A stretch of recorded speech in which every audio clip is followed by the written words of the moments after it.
अब हम बात करेंगे राइट टू फ्रीडम की। तो जो राइट टू फ्रीडम है आपका आर्टिकल 19 से लेके 22 तक है, ठीक है।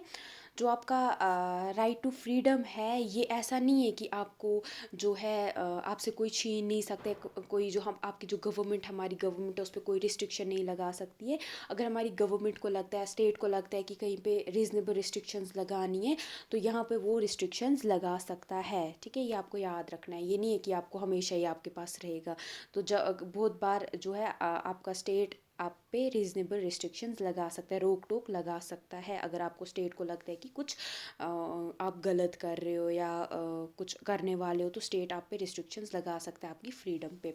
तो इसमें सबसे पहले आता है आपका freedom of speech and expression.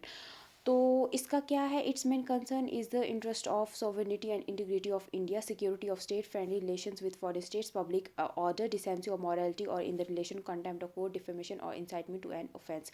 तो फ्रीडम ऑफ स्पीच और एक्सप्रेशन में आपको है, आप अपने आप को एक्सप्रेस वगैरह कर सकते हो, लेकिन आपको हमेशा जो आपका इंडिया है वो हमेशा मेन रहेगा, और उसकी सॉवरेनिटी के साथ आप कुछ भी नहीं कर सकते हो, उसके बारे में गलत नहीं बोल सकते हो। उसके बाद आपका जो स्टेट की सिक्योरिटी के खिलाफ आप कुछ नहीं बोल सकते हो। तो अगर स्टेट को लगता है कि आपका वो आपकी वजह से आप स्टेट की सिक्योरिटी पे कोई आंच पड़ रही है, तो वो आप पे रीजनेबल रिस्ट्रिक्शंस यहाँ पे लगा सकता है। उसके बाद जो यहाँ पे उसके बाद है जो फ्रेंडली रिलेशंस मेंटेन करने हैं हमारे स्टेट को बाकी फॉरेन स्टेट्स के साथ, तो आप उनके खिलाफ वो नहीं बोल सकते हो, कुछ भी आगे जाके नहीं बोल सकते जिसकी वजह से आपकी जो हमारे स्टेट की बाकी जो उसका फॉरेन स्टेट है उसके साथ रिलेशंस ख़राब हो जाए।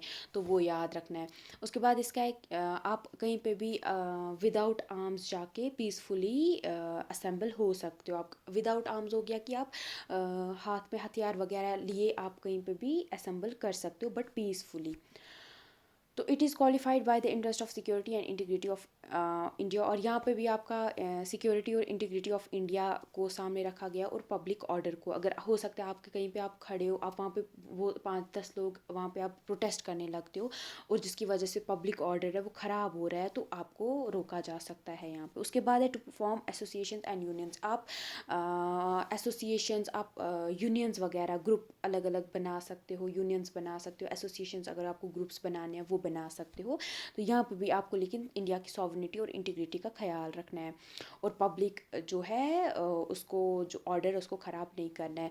और इसमें आपका जब 97th अमेंडमेंट की गई थी 2012 में, तो उसके बाद इसमें कोऑपरेटिव सोसाइटीज़ को भी इंक्लूड किया गया, यानी उसके बाद आप कोऑपरेटिव सोसाइटीज़ अगर बनाना चाहते हो वो भी बना सकते हो इसमें। ये भी आपका एक फंडामेंटल राइट है। उसके बाद है आपका, आप इंडिया के किसी भी टेरिटरी में, किसी भी पार्ट में आप फ्रीली जा सकते हो, घूम सकते हो, लेकिन आपको वहाँ के जो उस इलाके के शेड्यूल्ड ट्राइब्स हैं और जो भी वहाँ के रहने वाले लोग हैं, आपको उनका ख्याल रखना है। ये नहीं अगर स्टेट को लगता है कि आप वहाँ जाके कुछ गलत करने वाले हो, कुछ ऐसा करोगे जिसकी वजह से उनको प्रॉब्लम होगी, तो वो आपको रोक सकता है। आप किसी भी इंडिया के टेरिटरी या किसी भी पार्ट में रहना चाहते हो, सेटल होना चाहते हो, आप रह सकते हो, बट वहाँ पे भी आपको जो वहाँ के लोग हैं या शेड्यूल ट्राइब है या वहाँ के इंडिजीनियस लोग हैं, उनका ख्याल रखना है। अगर उनको आपकी वजह से कोई इम्पैक्ट पड़ेगा तो स्टेट आपके खिलाफ एक्शंस ले सकता है। आप कोई भी प्रोफेशन को या कोई भी जो जॉब है, ऑक्यूपेशन को या किसी भी ट्रेड बिजनेस को कर सकते हो। उसके बाद जो आपका आर्टिकल 20, 21 और 22 है, वो ये बोलते हैं, ये सारे आर्टिकल 19 में है, ठीक है। आर्टिकल 19 में ये जो थे ना आपके 1, 2, 3, 4, 5, 6, ये 6 पार्ट्स आपके आर्टिकल 19 के थे। अब हम आर्टिकल 20, 21 और 22 की बात करते हैं। तो जो आर्टिकल 20, 21, 22 है ना, ये एक इंसान की पर्सनल फ्रीडम है, ठीक है, जो उसकी खुद की फ्रीडम है उसके रिलेटेड है। जैसे कि आपका 2002 में क्या बोला गया, जो जुडिशरी है, इन 2002 judiciary interpreted this right in a creative way. तो इसका एक अलग मीनिंग दिया हमारे जो जुडिशरी है। ये बोला गया जो राइट टू लाइफ है, इसमें ये नहीं है कि आपको सिर्फ रहने के लिए मतलब ज़िंदा रहने दिया जाएगा, बल्कि आपकी इज़्ज़त के साथ, आपको इज़्ज़त के साथ रहने दिया जाएगा। ये नहीं कि आप ज़िंदा रह रहे हो बट हर कोई आपको डिसरिस्पेक्ट कर रहा है, आपकी जो बेसिक नीड्स है यानी रोटी कपड़ा मकान वो फुलफ़िल नहीं हो रहे हैं, तो आपके जीने का क्या मकसद है। तो इस टाइम पे जुडिशरी ने ये बोला कि स्टेट का ये काम रहेगा कि वो हर एक इंसान को राइट टू लाइफ तो दे, बट उसको उसकी जो इज़्ज़त है, उसकी जो बेसिक डिग्निटी है वो उसको मिले, और उसकी जो बेसिक नीड्स वगैरह हैं वो उसकी फुलफ़िल हो जाएं। स्टेट को इसके लिए काम करना है। उसके बाद 86 अमेंडमेंट की जाती है जो कि 2002 में जो आपकी हुई है। उसमें ये बोला गया कि आर्टिकल 21A जो है to the constitution that authorises the state to provide, यहाँ पे ये भी बोला गया कि इसके साथ साथ कि आर्टिकल आपको जो आपके बच्चे हैं उनको कंपलसरी एजुकेशन, फ्री और कंपलसरी एजुकेशन देगा। अगर आपका बच्चा जो 6 से लेके 14 ईयर्स का है, यानी जो गवर्नमेंट स्कूल्स हैं उनमें आपको फ्री एजुकेशन दी जाएगी, जो आपकी एलिमेंट्री एजुकेशन है वो फ्री दी जाएगी।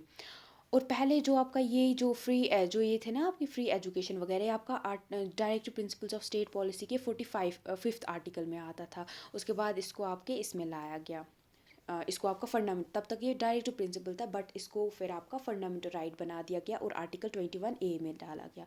उसके बाद जो आर्टिकल 20 है आपका, ये बोलता है कि आपको फ्री ट्रायल और freedom from arbitrary conviction by the state होगा, यानी आपको कोई एक मतलब कोई नहीं कोई भी आएगा और आपको ऐसे पकड़ के ले जाएगा, उसको पहले वारंट दिखाना और बोलना है कि आपको किसकी बेसिस पे अरेस्ट कर रहा है। ये नहीं कि कोई भी स्टेट आएगा अपनी पुलिस को आर्मी को भेजेगा और आपको पकड़ लेगा, तो उसको पहले वो आपको बताना है कि किस बेसिस पे आपको पकड़ रहा है, और फिर उसके बाद आपका ट्रायल होगा। उसके बाद आपको अगर आप दोषी पाए जाते हो तो फिर आपको सज़ा मिलेगी। ये बोलता है आपका article 20। No person can be convicted except for the violation of an offence under the law prevalent of that. और किसी भी इंसान को आप ये सज़ा नहीं, देखो जैसे आपने कोई गुनाह किया है, कल आपने कोई गुनाह किया है, ठीक है, और उस टाइम पे जो सज़ा थी आपको वो दी गई।